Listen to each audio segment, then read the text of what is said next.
I've been receiving a lot of questions on how to beat the hardest difficulty of airship with SSS rank. This is understandable considering this is the latest content that is actually very challenging. After helping multiple groups clear the highest floor, I wanted to share what I found to be the most effective way to beat it. First, let's briefly go over the mechanics of the airship instance and why you should aim for the highest rewards. With the latest patch, they have introduced 3 new slots where you can place mysterious runes. Mysterious runes are specialized runes that offer a wide variety of unique effects. For example, the War Preparedness rune allows you to convert some of your damage into a self-HP shield, which is great for increasing survivability of DPS classes.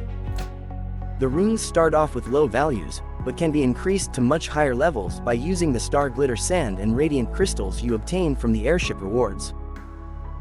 You can view the rewards for each difficulty on the following chart. Clearing SSS on level 15 will provide you the maximum benefits, but this can be very difficult to achieve unless you have a strong enough party. Try to aim for the highest reward you can, every week. Now to go over the basic mechanics of the instance. Once you start the airship, you will be able to view the progress of your flight on the right panel. You will gradually pick up airspeed as long as there are no mobs on the ship. Once the MVPs and mobs spawn, the craft will start to slow down to a halt if you don't clear them out. With each wave, a fire spirit will appear to each side of the ship. The fire spirit will attack you from range no matter where you are located on the ship. Note, you need ranged attacks to be able to hit the fire spirits since they are floating off to the side. Melee attackers will not be able to reach them. Every so often, you will be able to fire the cannon on the side that will eliminate all of the flying spirits that are there at once. But this has a long cooldown, so it is best to reserve it for key moments such as in between MVP waves when you need to speed the ship back up quickly. You also need to monitor the back of the ship for goblins and stings. The goblins will attack your engine and damage it, limiting the max speed your airship can achieve until you repair it. The stings, on the other hand, will try to steal the treasure chests at the top of the stairs. You will end up losing additional points if they are able to get away with any of the treasures. Lastly, you can use laser emissions located right next to the furnace to temporarily stun mobs for a short duration. It doesn't hurt to cast it if you are in the area anyway while defending the back of the ship. Here is an example of the scorecard you will get upon finishing the instance. You need 5,200 points and above to achieve SSS rank, 4,000 points and above for SS rank, and 1,800 and above for S rank. Anything below 1,800 counts as A rank, which is essentially equal to failing. As you can see at the bottom of this current report, we lost 200 points from using 2 resurrections during the instance. This bumped us just out of range to receive the top rewards. You will need to either finish with a very quick time so you have some leeway for deaths, or otherwise aim for a 0 death run to allow for a slower runtime. If you are climbing up difficulty levels from the bottom, you will be able to skip floors by achieving a higher rank. Many people choose to aim for SSS rank on floor 12 so they can instantly skip to floor 15 without having to struggle with floor 13 or 14, which are generally pretty hard.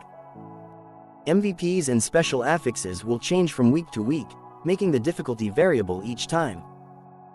On the following chart, you can see a list of the possible affixes. If you want to read through them, just pause the screen. Now, let's finally go over what I feel is the best way to clear this instance. The most important factor is group composition. If you don't have a strong team, there is no way you are going to clear the top level at SSS rank. First, you are going to want a core of 4 very strong AoE DPS players. I think the Valkyrie class is ideal for this if you can convert mobs to dark with a priest, but I've also seen some strong Genos able to hold up alright. Another idea is to try Nogu with water conversion. You can get away with subbing one of the DPS slots for a utility class like Hallgren if you have no other options. But in general, it is better to focus more damage so you can clear the waves faster before more waves start to stack up. For the remaining 2 slots, I would go with 1 Taunter and 1 Converter. Taunt is very useful in stopping a lot of troublesome MVP skills like Flame Backfire from Kaho. Both Runemaster and Divine Avenger are suitable for this role. Runemaster provides concentration and Lord's Aura buff for the team, but has lower survivability than DA. Priest usually takes the final spot because it can convert mobs to dark for Valkyrie damage while also providing useful buffs for the party. I'll be going over some general strategies during this sample run. We usually start at the front of the ship because that is where the initial mobs will spawn. Make sure you are all standing close together because you want to avoid the monsters from spreading out too much.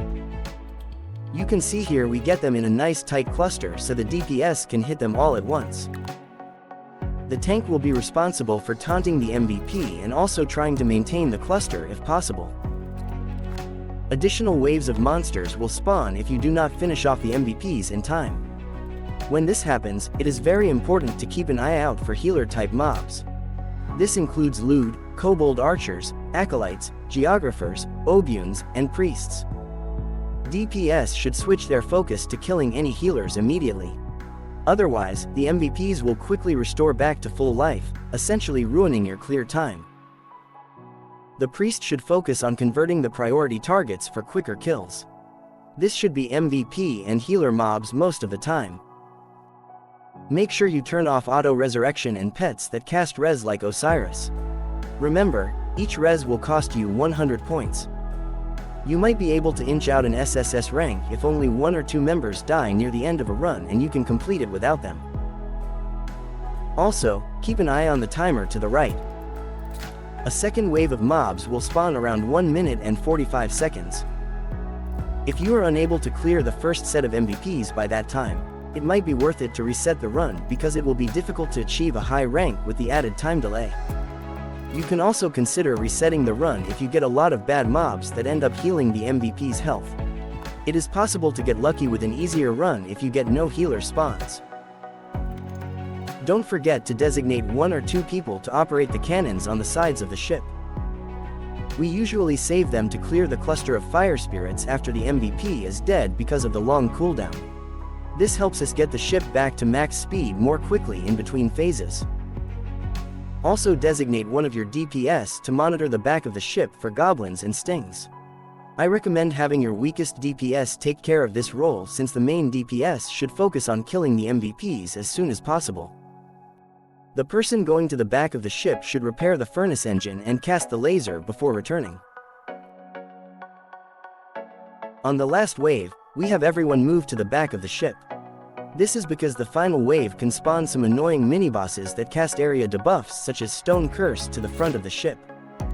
Yes, we lose a little bit of time waiting for the MVPs to chase us to the back, but it makes handling the last wave a lot easier most of the time. Once we finish off the final MVPs here, we move back to the front to clear the remaining mobs and mini-bosses to complete the run. I'll just add one more thing before I end the video. Try to set up a good team of players you can complete this with every week. If you don't have the gears to fill the DPS role, consider making a conversion priest, tank taunter, or support DPS that can still be useful in the run. Airship is simply too hard to clear alone. If you have to ask some DPS whales for help, consider gifting them berries and honeys for their effort.